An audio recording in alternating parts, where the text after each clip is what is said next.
আজকে আমি তৈরি করব লাউ ঘন্ট।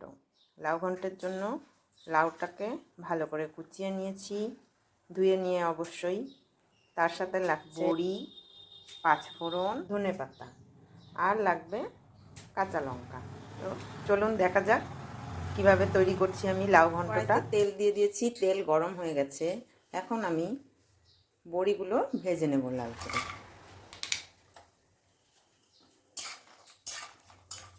বড়ি ভাজা হয়ে গেল, তুলে নিচ্ছি। পাঁচফোড়ন দিয়ে দিলাম তেলের মধ্যে।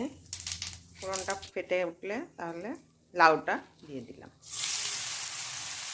নাড়িয়ে নিতে হবে। উল্টে পাল্টে নাড়িয়ে নিয়ে একটু গরম হওয়ার পরে, পুরো লাউটা একটু গরম হওয়ার পরে নুন হলুদ অ্যাড করব। এবার নুন দিয়ে দিচ্ছি।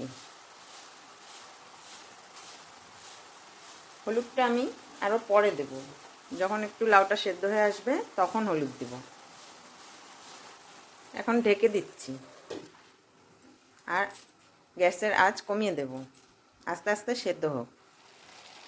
লাউটা সেদ্ধ হয়ে আসছে, এখন এর মধ্যে একটু সামান্য হলুদ দিয়ে দেব। লাউয়ে বেশি হলুদ লাগে না, অল্প দিলেই হয়ে যায়। আর দেব কাঁচা লঙ্কা কয়েকটা।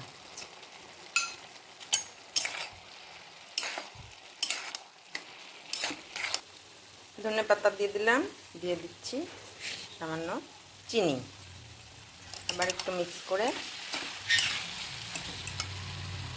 সবশেষে দিয়ে দিচ্ছি ভেজে রাখা বড়ি। বড়িগুলো একটু ক্রাশ করে নিয়েছি, দিয়ে একটু মিক্স করে নিচ্ছি, তারপর নামিয়ে নেব।